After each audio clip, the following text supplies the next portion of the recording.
journey. With that, I'm going to introduce our wonderful co-host today, Kelly.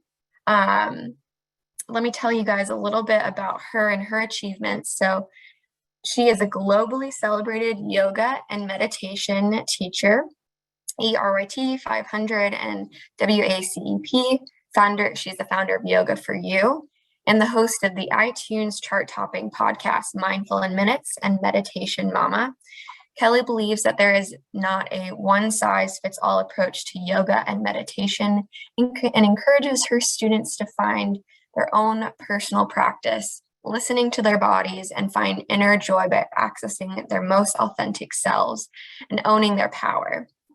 So I gave you guys a little short spiel about her, but she is here in person, so I'm going to let her give you a little bit more about herself and then tell you guys why she's here on the beYogi webinar series. So welcome, Kelly. Thank you so much. Hello, everyone. The noise you're hearing is my dog just decided to join us as well. Apparently she's here to learn. So if you hear any little click clack on the floor, it's just Mila girl coming to join us. So thank you so much for having me. I'm so excited to be here. One of my greatest passions in life is teaching and teaching meditation and helping people see that meditation is not as big or scary or complicated as we may think. So Lizzie gave me a very kind and beautiful introduction. So I am Kelly Smith, an E-RYT 500, a YACEP, and then I'm the founder of Yoga for You, which is a registered yoga school with Yoga Alliance. And I also teach primarily meditation and meditation teacher trainings. And then I'm the host of the Mindful in Minutes podcast, which is a guided meditations podcast. And it is my baby and I love it. And I have the pleasure of being able to lead over 13,000 people every day through meditation just via that podcast, which is really cool and really special.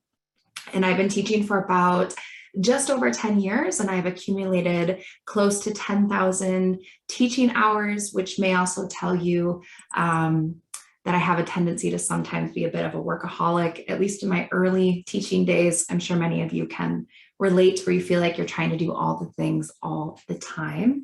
But we're gonna talk about why you may not need to do that anymore.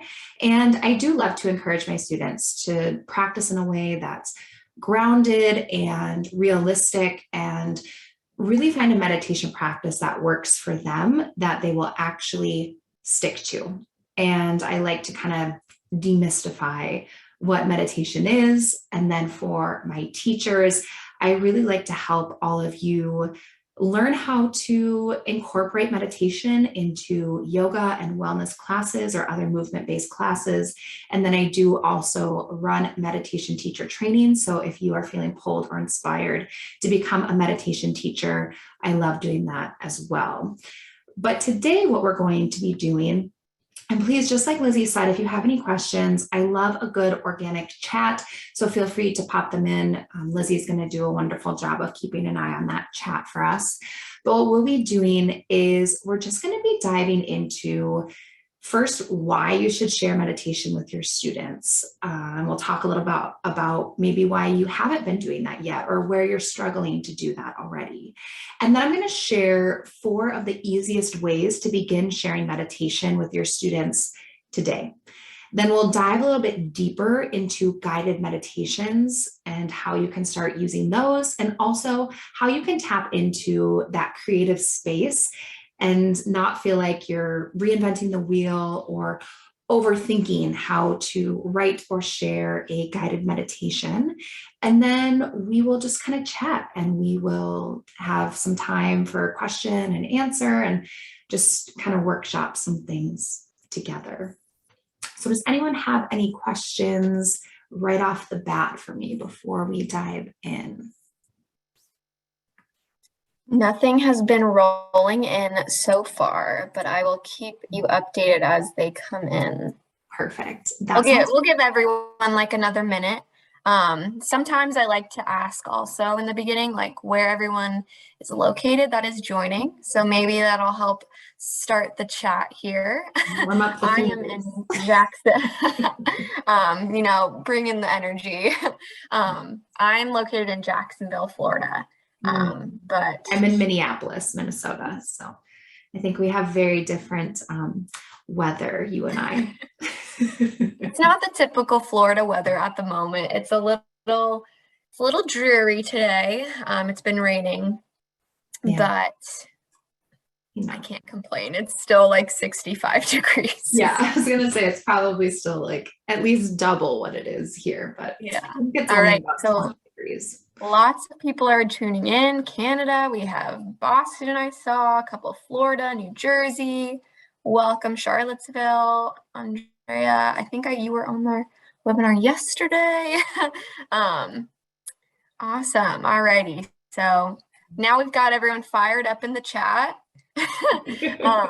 All right. So does anyone have any questions? If not, we'll get really started into the content of this webinar. But it's good to see that we have some chatters today. Yes, good. I love that. Awesome. All right. Well, Kelly, if you wanted to get started, go for it. Yeah, I'd love to. So I have a couple slides here. So I'm just going to share my screen for a moment. So hopefully we can all see this, I think. Yes. Yes. Okay, beautiful.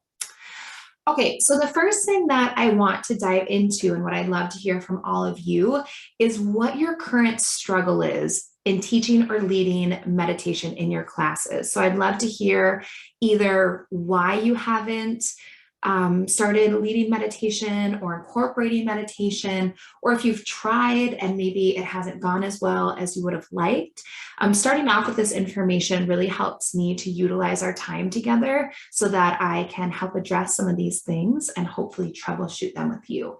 So I'd love to hear just in the chat if anyone has any thoughts and what's the challenge? What's the struggle? Because I think it's really hard. And I used to really struggle to know how to incorporate meditation into my classes, especially I started off as primarily a vinyasa instructor. And I kind of felt like, how am I going to, fit this into my class? Or how am I going to, people are here to move. How am I going to put meditation in? I also struggled. I was teaching in a very, very conservative part of the US in rural Missouri. And I had many people that did not care for the word meditation. They felt like it was against their beliefs. And that was definitely something that I had to work with. So let's see, does anyone have any, that's my spiel. How are we doing in the chat, Lizzie? Does anyone have any struggles? Yes. So one of them was confidence, and so this is from Mary. She doesn't know how, or don't know how to incorporate that into her yoga class, whether it's for probably the teacher or for the practitioners. Mm-hmm. Yeah, that's huge. And I think especially when you're starting something new, it's hard to feel like you may get a little bit of that imposter syndrome sometimes, or feel like you don't have the tools to do it, or who am I to be sharing meditation with these people? And we're definitely going to talk about that. And I think, Mary, you'll really appreciate when we talk about the 4 simple ways. I think the first one that we talk about, I think you'll really find to be a simple and powerful way that you can incorporate meditation into your teaching. So I'll hang tight on that one. Yeah, and other ones have been timing video with content. So this is more not necessarily in the yoga class, but post yoga class. Acceptance from students, not cutting into their asana practice, how to do it over the online aspect, how to really get into that. And overall time has been a thing in the chat. People, sometimes they feel as they don't have enough time in that hour to get a good session. Lots of good things. My population of students are too restless. So I will say, when someone tells you that they are either their mind is too busy Or I hear people say, oh, my ADHD would never let me meditate, which makes me laugh because I do have very severe ADHD and dyslexia. And I usually tell people, and they're like, oh, I'm too restless. My mind's too busy. I can't sit still. I always tell people that's like saying you're too dirty to take a shower. It's like, how are we going to remedy that situation? And how, if you feel like your busy mind or your restlessness or your ADHD, actually started meditating as a way to work on growing my focus, because I was really, really struggling with being able to complete simple tasks. But I always tell people, I kind of joke, I'm like, well, if your brain's too busy to meditate, that's like saying you're too dirty to take a shower. And there's only really one way to, work on that and to work on that restlessness. But I'll have a few more tips for that one as well, because that's very, very common. Erin says people falling asleep. 100%. And that's my mother. My mother is notorious for falling asleep during like any practice. And she did a meditation teacher training with me. And if you haven't had the joy of being able to teach your mother something, it is quite the experience. And she actually had to start meditating standing up because she would always fall asleep. But a few other things with that, which we'll dive into, is if people are falling asleep, just change the position that they're meditating in, where they're comfortable enough where they can relax, but not so comfortable they're going to fall asleep. So that's my biggest tip for that one. But do we have any other struggles, or should we dive in?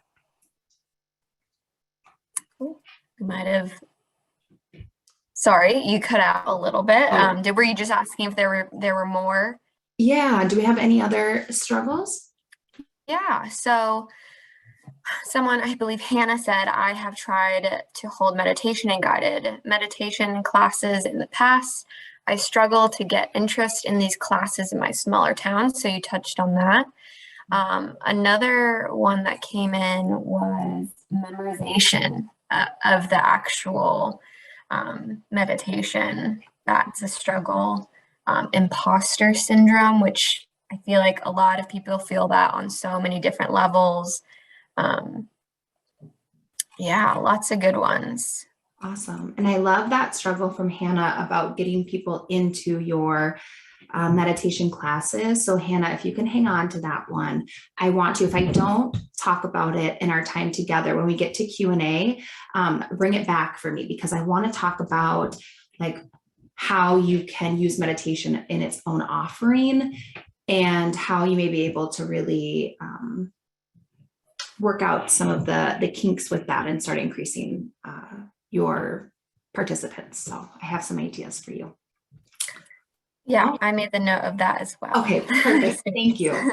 So the first thing that I want to explore and share with you is, what is meditation? And meditation in and of itself is just single pointed concentration. It means what we're trying to do is, if we think about our minds as a light bulb, when we're walking around all day and we're interacting, we're taking this webinar, we're going to and from class, it's like our minds are like a light bulb. The light is on and it's shining in all directions. Then what we're trying to do when we meditate is we're trying to turn that light bulb into a laser pointer. So we're taking all of that mental power and we're trying to focus it on just one thing. And there are so many different points of concentration that you can hold. And this is where you may find, you've heard of like different styles of meditation, and you may feel like, well, what do I do when I meditate? Am I focusing on my breath? Am I supposed to work with a mantra? Do I practice loving kindness meditation? Do I visualize something? Do I manifest something? And all of these different styles and points of concentration are all just that, different points of concentration. But meditation in and of itself is single pointed concentration. So trying to take all of your mental power and focus it on one thing. And that thing, and we'll talk about this when we talk about how you share this with students, that could be anything. That could be mantra, that could be breath, that could be manifestation, loving kindness. It could be focusing on your different senses. It could be anything. But remember, when we dive into this, all we're talking about is single pointed concentration, turning that light bulb into a laser pointer.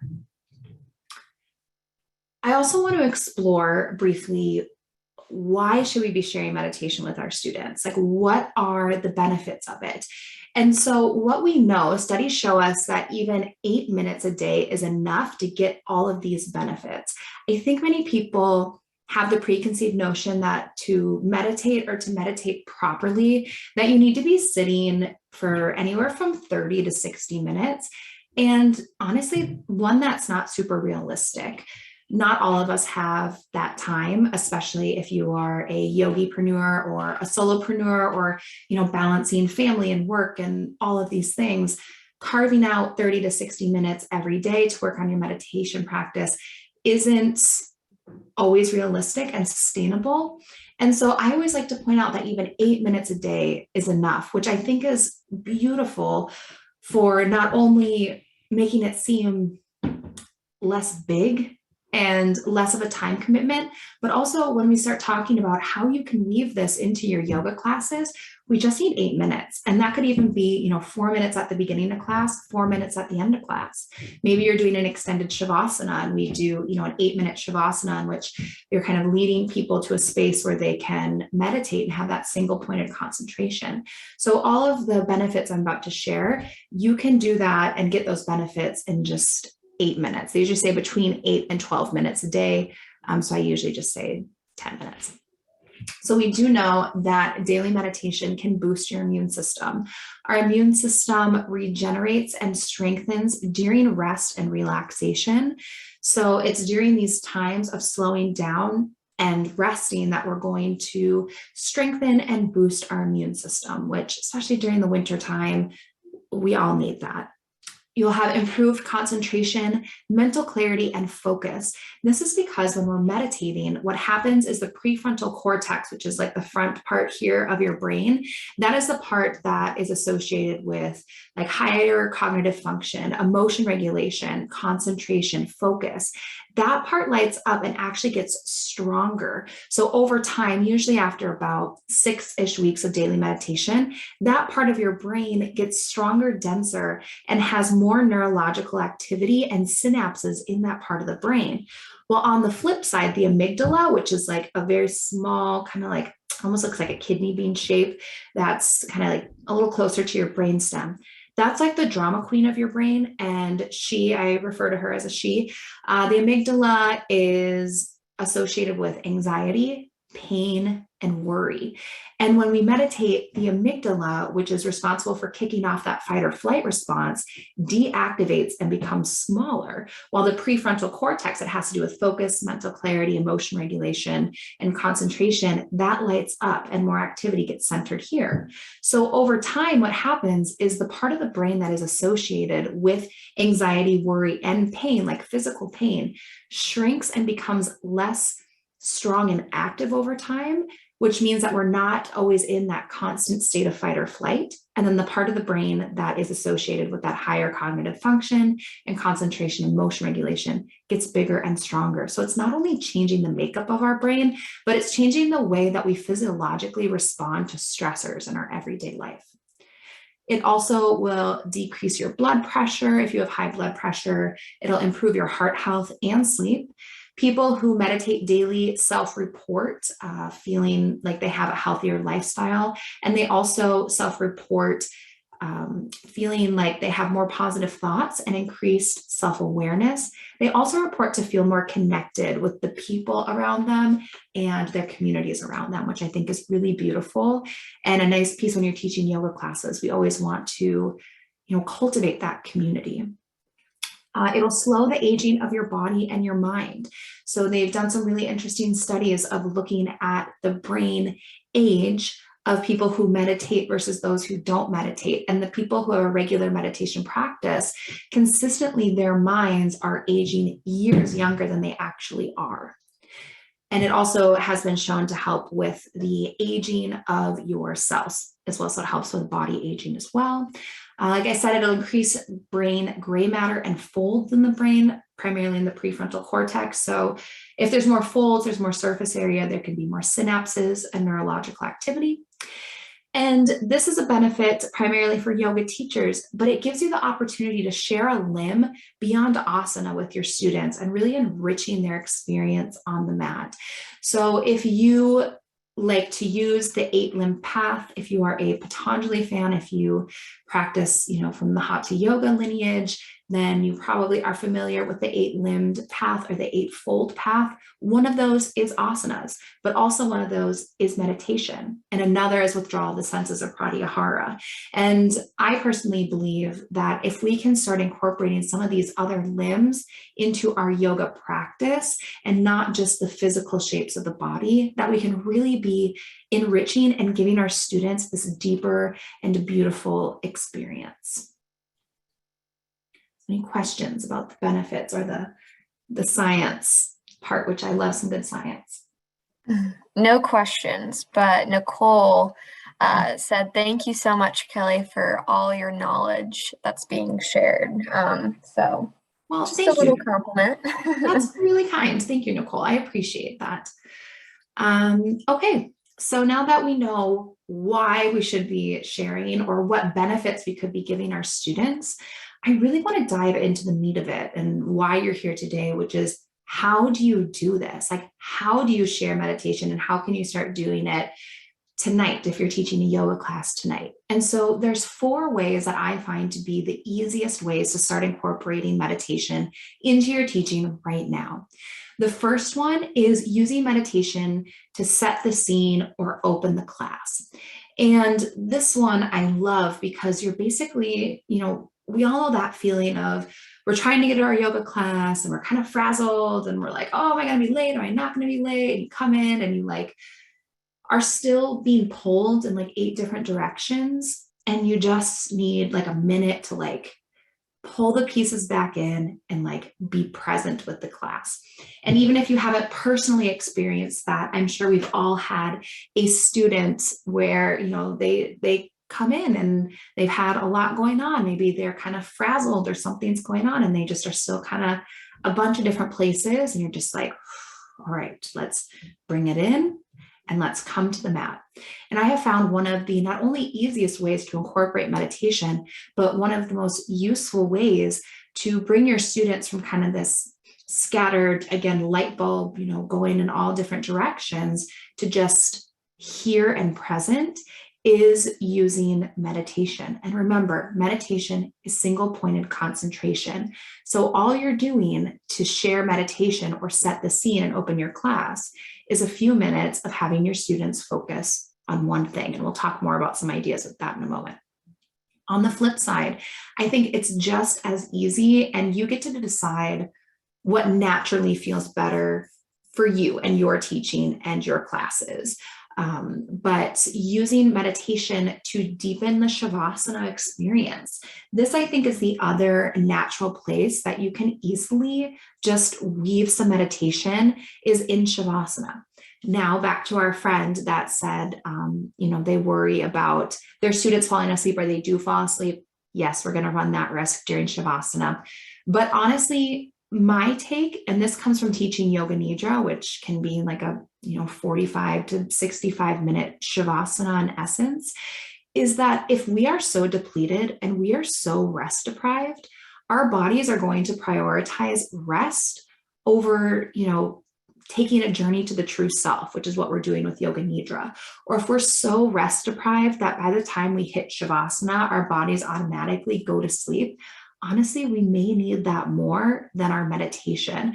So I always try to, just soften the idea around that maybe it's bad that you sleep during Shavasana. I think that sometimes our bodies will just give us signals and tell us what we need. And honestly, sometimes we need more rest than we need meditation. And I think that that's okay. Especially now being a new mother, I've never been so rest depleted in my life before. And there's definitely times where, if I have 10 minutes, sometimes my body just needs the rest over a meditation practice. So they may fall asleep during Shavasana, but if that's happening, you may just want to remind your students that if you're falling asleep, that may be a sign that they are somewhat rest and sleep deprived, and that their bodies might be signaling that we need to prioritize that a little more, and that's okay. Just like if our hips get cranky and hip openers, right? That might just be a sign to our bodies that we are maybe sitting in a chair for too long, or we're not focusing hip mobility. Same thing when we're falling asleep. Another way that I have found to be a really simple and strong way to start sharing meditation is in a workshop. And this is where I want to go back to, I think it was our friend Hannah, I think that was talking about how do we kind of pick up some of those meditation classes or some of that attendance. And I have found meditation does really well in a workshop form where you're inviting people to come and just learn in a different format about meditation and doing kind of this one-off teaching to really teach people just the foundations of meditation, give them an introduction. I have found those by and large to do much better attendance-wise than to try to do like a regular meditation class. I think meditation does really well in the workshop setting. And then finally is utilizing guided meditations in your class or as a separate offering. So I obviously do it via a podcast, and I record guided meditations and put them up as podcast episodes where people can then listen to them. You can do like an audio download. You can always do like a YouTube video if you want to do a separate offering or like a bundle of meditations. But also guided meditations can be a great way, particularly in Shavasana, where you can take your students on a journey and you are helping them and guiding them to that single pointed concentration space without, leaving them too long or having them feel like I don't know what to do. You're just taking them in a journey, and that usually does well during Shavasana. So those are the 4 ways. We're going to dive into each one individually. And I want to start with opening and closing a class. I think that this truly is one of the simplest ways to start sharing meditation. This is one you could truly do in your classes today if you wanted to. And remember, meditation is single pointed concentration. So a few ideas of that could be your breath. So when we're opening a class, what's a better way when you're feeling like frazzled and all over the place than just being like, okay, let's just be here and let's all of your awareness just fall on the breath, either feeling like the rise and fall of the belly as they breathe in and out, feeling the air as it travels like in through the nose, down the throat to the lungs, and then reversing itself and coming out. You could tune into how is the breath? What's the temperature of the breath? What's the texture of the breath? It also could be maybe a more specific pranayama practice. Maybe we're doing some alternate nostril breathing and really focusing on the sensation of that breath around the third eye space. That's all meditation. That's all single pointed concentration. You can do a body scan, either leading them through a body scan or having them one by one check in with all the different parts of their body and check in like how are my feet feeling? How are my legs, my hips, everything. Just having people check in, like really check in. So having them check in with their bodies. What is happening in my body right now? Having them sit with that.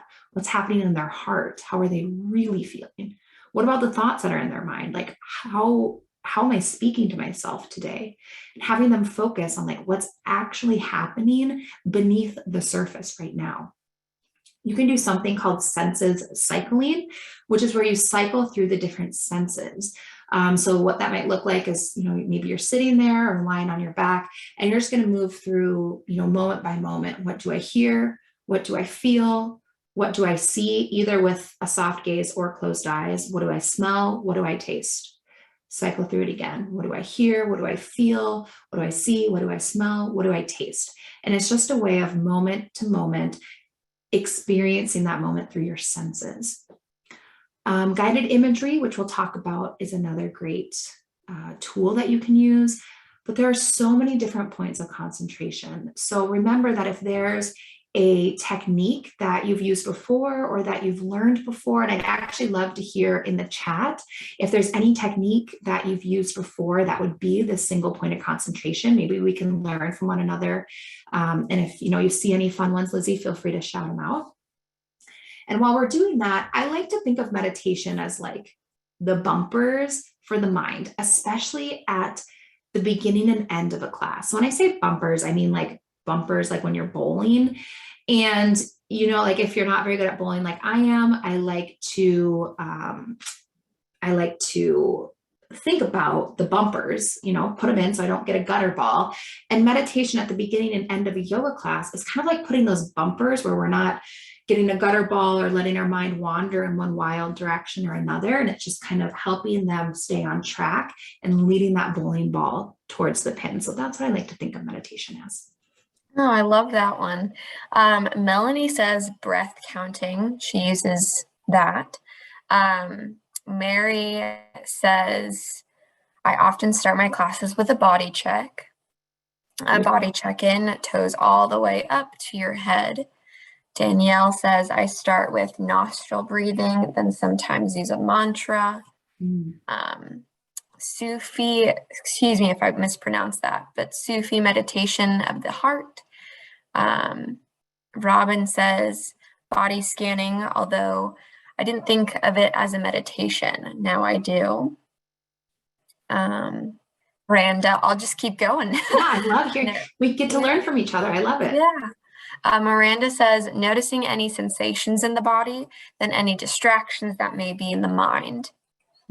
Nicole says, envisioning water cleansing from head to soles. I love that one. I'm imagining that right now and it calms me down. Julie says, checking in with my senses or checking in with the senses, pressure, temperature, sound, touch, taste. These are all great, everybody. Thank you for sharing. I love these. And I think it sounds like so many of us are incorporating some small little moments of meditation in our classes already without even realizing it. And you all are doing a wonderful, beautiful job. And hopefully we, you know, took some notes. I love learning from one another. And, you know, all of those practices were great. They're perfect. So if you're already using those, amazing. If you're not, feel free to incorporate some of them. And then I'll teach you a few others as well. So I like to use meditation, kind of going off this idea of like the bumpers, is a way to turn the volume down on life and invite them to be present for the practice. So this is really when you're using meditation for the opening of your class. And I have it a little bit later down here on this slide, but you don't have to call it meditation if you don't want to. So this goes back to my friends that were talking about having a similar experience in which maybe you live in a more rural area, or you have students where they feel meditation doesn't align with their religious or spiritual practices. One thing I will say about that, and this is something that I've been asked to speak on at different churches and different religious organizations to talk about why meditation isn't religious. And the main thing is that I bring it back to meditation is single pointed concentration. That's it. We are focusing on one thing. That can be breath. That could be prayer. That could be taking your time to focus your mind on something that feels good to you and using that time to connect with whatever it is that you believe or feels right to you. But in essence, to meditate, it's a verb. And there is no religious connotation to that verb. Now, there are definitely religious roots to the practice and the idea of meditation. But when we are meditating ourselves, it does not mean that we are subscribing to any specific religious practice, or that we are trying to convert our students in any way, or that we're trying to incorporate anything that they may not feel comfortable with. So I always tell my students, if this comes up, that it's just single pointed concentration. And it is like lifting weights, but for your brain. So we're trying to light up the part of the brain, again, that has to do with that focus, concentration, and higher cognitive function, and turn down the volume on the part of the brain that has to worry or deal with worry, depression, anxiety, and pain.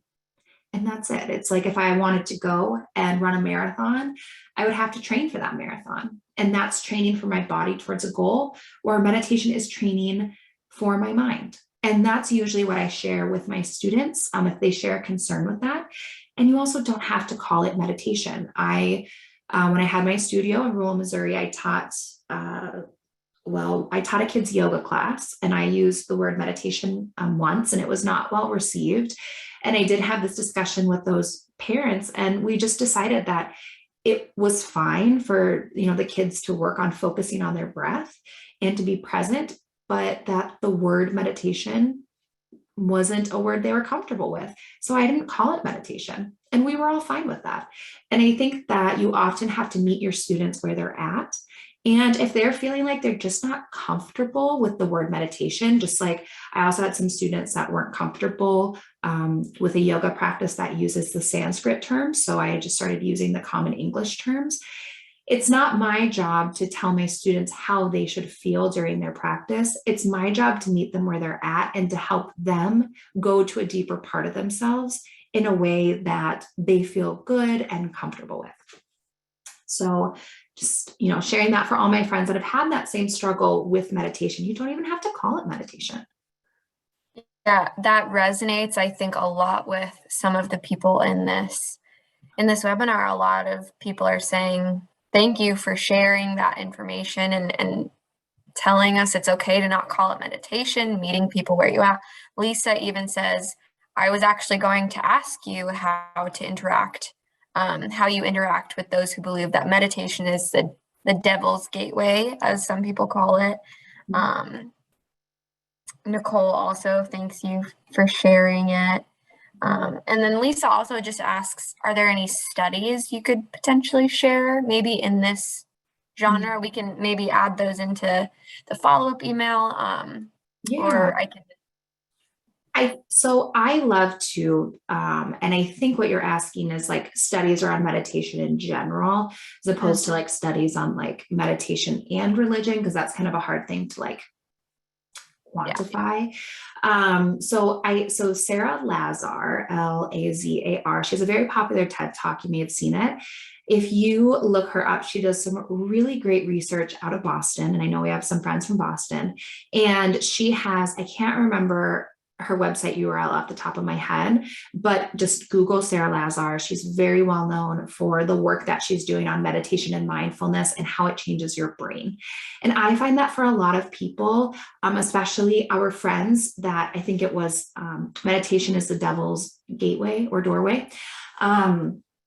Yes, I've heard something very similar.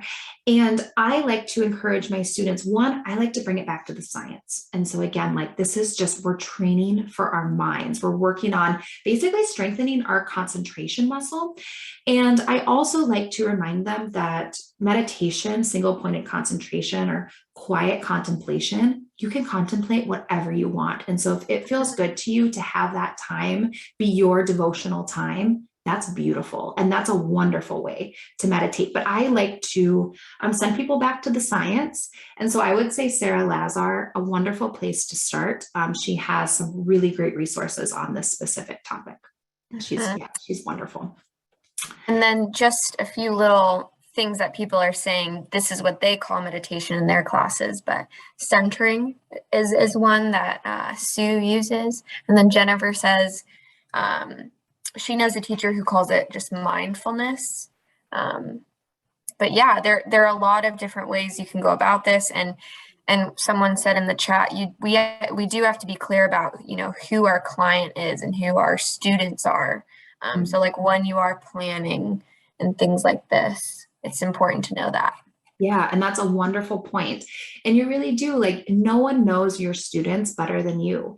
So the way that when I teach a kids yoga class in rural Missouri, and, we call it, Yogi Bears, and we have, quiet time with our souls, or we listen to what our, heart is telling us today. And yes, maybe we're, doing some loving kindness meditation, but it's time, to be still so we can listen to what our heart has to say. That works. That's the same thing. But the way I'm going to teach that versus how I'm going to teach in Minneapolis, or when I lead a meditation retreat, where these are people that are coming specifically to study meditation for a week at a time, that's all going to be very different, because those are very different people that I'm serving.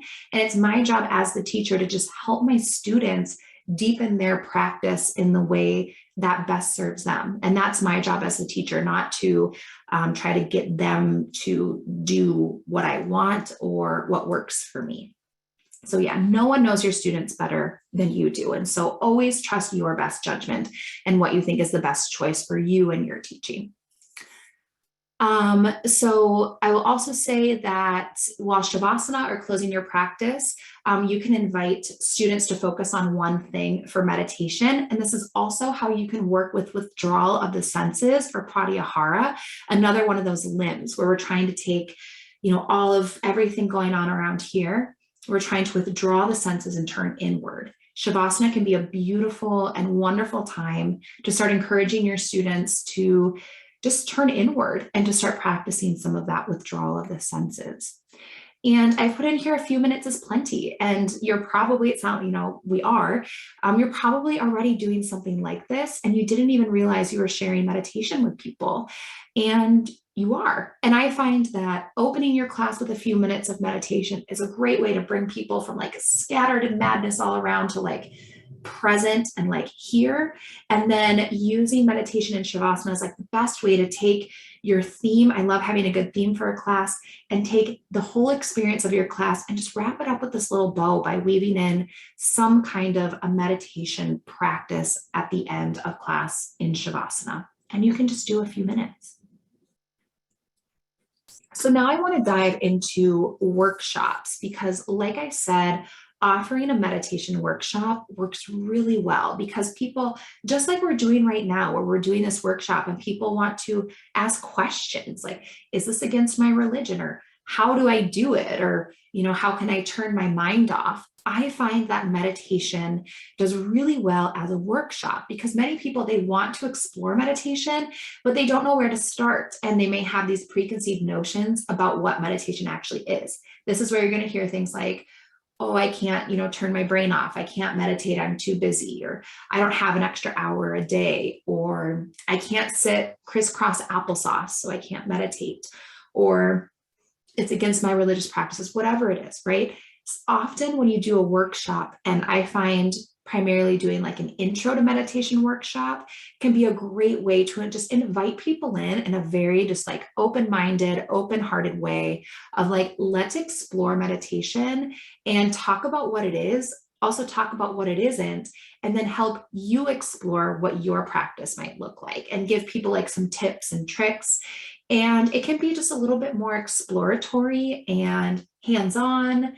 And you also then can dive deep. And if you do a workshop, you then get the chance to lead some different practices, give people like a taste of different practices in a way that you may not be able to just, in the last 5 minutes of Shavasana. You can sit, do a few different points of concentration. You can demonstrate different positions people can meditate in, right? If someone says, I can't sit on the floor, you say, no problem. You can sit in a chair. Let me show you how. Or I have a hard time getting up and off of the floor. No problem. Here's another option for you. And then you really can workshop it. Because when we're working with someone's minds, which we are in meditation, everyone needs something different because everyone's mind is different. So I find workshops are a wonderful way to share meditation. And in my experience, do better than kind of like a regular, like Monday morning meditation class. And I think it's also a great way. This is a little bit of like, the yoga teacher, like the business teacher and me coming out, but it's a beautiful way to start diversifying your offerings in which you can have some workshops on your schedule. I think that for my studio owners or my yogipreneurs, I always, and this, is a different talk all in of itself, but I think a good combination of like weekly offerings, monthly offerings, and then like a big quarterly offering, which might be something like a one-day retreat or even like a yearly offering, like a training. I think diversifying your offering is a great idea, not only financially, but it helps with the resilience and longevity of your yoga business. So I think just incorporating some workshops into your schedule is a wonderful idea. And an intro to meditation workshop, I have found always does really well. You also, if you like a specific style of meditation, you can do like a loving kindness meditation workshop or a, how to use meditation for anxiety, right? You can pick different topics, but I find meditation does really well in a workshop setting. And I'm curious if anyone else has any ideas for meditation workshop topics. I am reading the chat. No, I sprung that one on everyone. I don't know if anyone has specific information on that topic yet, but if anyone comes up with ideas, you can pop them in the chat so we can learn from each other. But I do think that, thinking about teaching meditation in a workshop setting, and you can do these workshops virtually as well. You can do an intro to meditation workshop over Zoom like we're doing now. You absolutely can do that. So it's one that translates well, whether you're teaching in person, online, or a hybrid. Someone just asked, how long are your workshops usually? Hour, 2 hours? Great question. So an intro to meditation workshop, I find my sweet spot to be around 90-ish minutes. That gives me enough time. I like to talk about the history of meditation, the foundations of meditation, and then talk about some common styles of meditation. Then I usually dive into how people can set up their meditation practice. Like, what do they need at home? Which, spoiler alert, they need nothing. They need their body. They don't need an altar. They don't need a cushion. They don't need this. They don't need that. Helping them find a position that works for their body to meditate, troubleshooting that with them. And then I like to do some guided practice where I can say, okay, let's just play around with this a little bit. Let's, experience what a breath awareness meditation is like. Go ahead and get comfortable, and I'll lead them for a few minutes. I have found 90-ish minutes for me as my sweet spot. I think, and again, this is a little bit on the business side, but I think once you have some really strong workshops, you absolutely can rinse and repeat them. So when you offer a workshop once, if it's whatever, your winter meditation workshop, bring it back again in 6 months. There'll be new students that will want to take it and do it again in the summer. And you can have a handful of really great workshops. And each time that you do it, you'll refine it a little bit more and feel like you're kind of hitting your stride and finding your sweet spot. But my sweet spot is 90 minutes. Guided meditations, my love, my baby, just one of my favorite things in the whole world. I love to use guided meditations, and I think that it's a beautiful way to take your students on a journey. Guided meditations, you're just telling a story. That story can be a minute long. It could be 45 minutes long. And I like to challenge people to kind of change their mindset in a way around what guided meditations are. It's really just telling a story. It is telling your students a detailed story with some kind of a purpose. And it's best to not overthink it. So when you are going to share a guided meditation, or you're going to sit down and you want to write a guided meditation. And I remember from the beginning, one of our friends said a struggle was memorizing their guided meditations. I personally don't think there's anything wrong with having notes or having a little bit of a script if it's going to be longer. I don't, in my yoga teacher trainings, I don't expect my teachers to have it memorized. I think especially if that causes you more stress, people are going to have their eyes closed, and for the most part. And I think it's okay to have some notes or to have a little bit of a plan, because you don't have the pressure of having to either wing it or be oh, am I going to forget my script? So that's just my personal take. I know everyone feels differently about it, but that's my 2 cents on memorizing. I think it's okay if you don't. You also can use one of my favorite techniques, which is just taking yourself back to a memory that you have. So when you're looking for inspiration for guided meditations, your own life experience and memory is your best tool. That is your best launching pad for inspiration. So for example, if you want to take your people to a beach for some relaxation, right? You are going to basically, in your mind, take yourself to a beach that you love, and you're just going to use your memory to tell them what their senses are experiencing. So you're standing on the beach, you can talk about how the sand feels underneath your feet. Maybe it's soft like flour, or maybe it's a little bit more coarse. It could be, warm. It could be between your toes. You can talk about, what do you feel? What temperature is the air? Do you feel a breeze across your skin? Is there humidity in the air? What do you hear? Are there other people on the beach? Can you hear the waves? Are there birds around?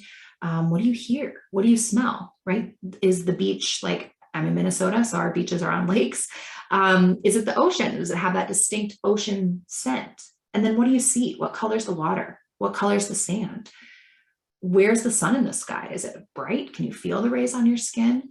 And we all right now, if we were to close our eyes and think about a time that we were laying on a beach, we could probably recall that memory pretty vividly. And then we're just going to tell our students, basically recounting that memory and saying, you can feel the sand, it's this color, it feels this way. The sun is, penetrating your skin, warming you from the outside in.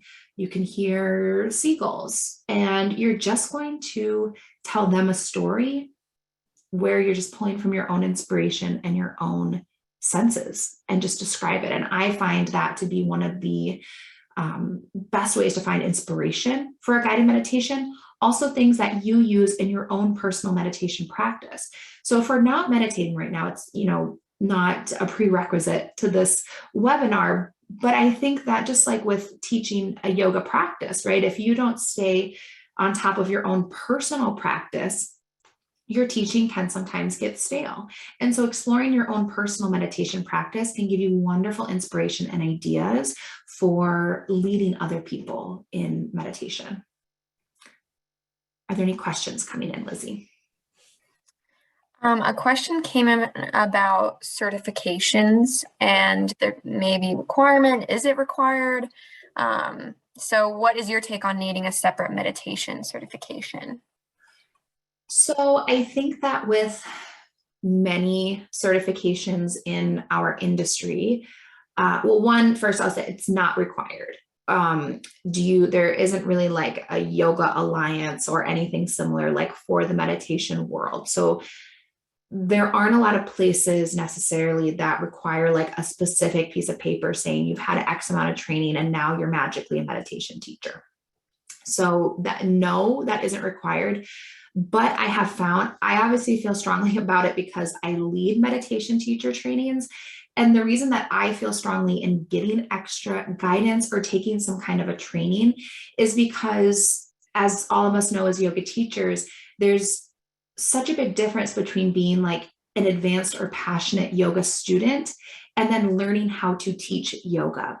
And from my experience, it's very similar when it comes to meditation. You can have, the most beautiful, advanced, soul illuminating meditation practice yourself, but it's a totally different thing when you start trying to teach other people and you start trying to share meditation with other people. So I feel like, and, doing your research, making sure that if you do choose a training, that it's someone with a teacher that really resonates with you, asking questions. I love when people ask me questions about mine, about, do we talk about this or do we talk about that? Or what is the process like? Or what will I be prepared for? Do you have testimonials from past students? Can I talk to past students? I don't think it's a bad thing to be inquisitive and to pick a training that feels good and right for you. And I think that one should really focus on or have a lot of material around preparing you to teach meditation. So that's just my personal thought on it. But there really is no like meditation governing body that says like, this is a registered meditation school and this is not. So, but we run into that same gray areas with yoga teacher trainings. So I think we just have to use our best judgment, but there's no like hard and fast rules over what you have to do to be considered like a meditation teacher. Right. Yeah. And then another question talks about books, but Beth, I want to like just keep that one till the last one, just because we are kind of in the midst of a conversation about this particular topic. Yeah, let's save that for the end.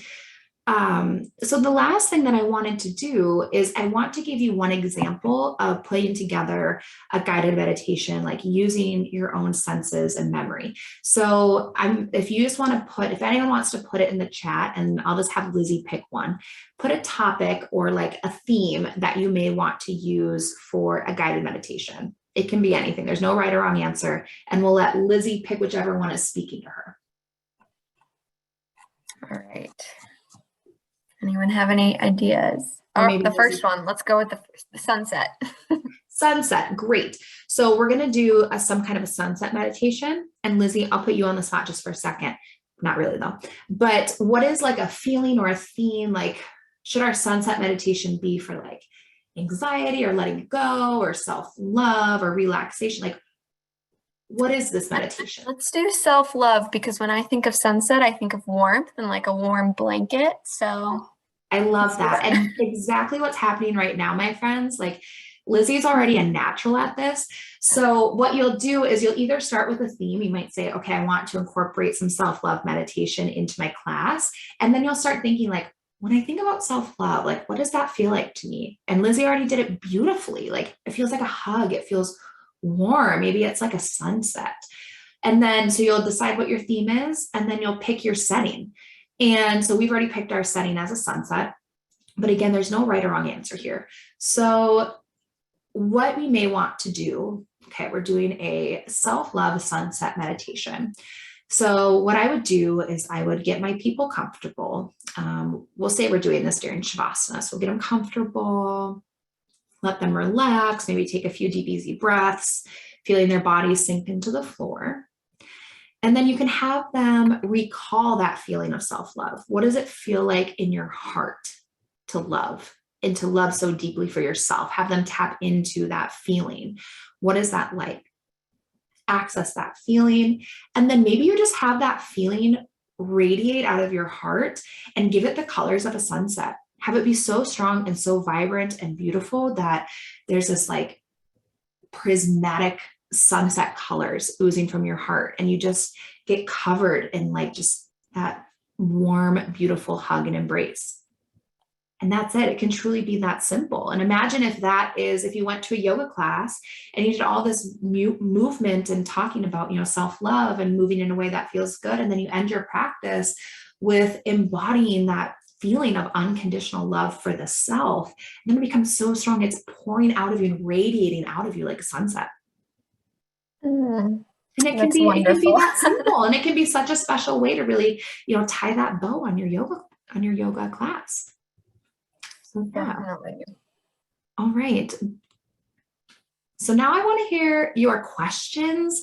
I'm going to stop sharing my screen, I think. Let's see, but my cursor has disappeared in a way. Well, okay, I've got it. Oh, perfect. We only have about 3 or 4 minutes. Yes. And you did answer a lot of questions, and thank you everyone so much for participating. I did want to ask that one question because we did promise, but what are some good book recommendations for potentially teaching a meditation workshop, if you have any on the top of your head? Looking at my bookcase here, I like Sharon Salzberg is an author that I like. She really focuses on loving kindness meditation, but I find her to be a very accessible teacher, and I like her books quite a bit. In terms of writing an intro to meditation workshop, I don't have any off the top of my head. I think that's something that you would really gain that information like from your own learning around meditation, and then picking out the ideas that really resonate with you that you feel like you need to share. If I think of others, I really enjoy, this isn't a book, I'm really enjoying John Kabat-Zinn's masterclass. If anyone has like a masterclass membership, he has one that I've really enjoyed, and it really expanded my thinking around meditation. So if anyone has a masterclass membership, I highly recommend that one. Wonderful. Yeah, thank you. Someone did ask, how do we connect with you? How do we find you? Great. Yeah, so you can find me on the internet. I think I saw, so my website, Yoga for You Online, will also be sending like a recap email that has like all the places. I respond to emails. I also respond to DMs on Instagram. I love teaching, so you can always like slide into my DMs and, you know, ask questions that way. Yeah, and I did want to tell everyone, thank you again for joining. As a thank you, Kelly is offering a few little gifts, and we will add this information into the follow-up emails. But her first gift is a $50 off enrollment for the winter session of meditation teacher training and a bonus 5-hour marketing module. If you join before February 6th, you can use the code beYogi, just beYogi, all caps, to save that $50. We will include that in our email, so you don't have to memorize this, but it is available to you guys. Did you have anything to add, Kelly, on that? No, that's it. We'll send all the things in an email. I just am so grateful for everyone for giving me an hour and 2 minutes of your time. Thank you so much. I'm really grateful, and hopefully we were thinking a little bit today and we now feel inspired to share meditation. I still have that warm blanket on me from our little exercise. But again, thank you all for joining. Definitely check us out on our future webinars. You will find that in our emails, and we send those out on a regular basis. And then in addition to that, we will be creating this webinar into a blog post. So you'll have access to that in addition to the email tomorrow that I'll be sending you all. Again, thanks, Kelly, so much for joining. This was so awesome. It was great to connect and share all of your wonderful information to all of our audience. Yes, thank you, everyone. I hope you have a beautiful and wonderful day. Alrighty, bye. Bye.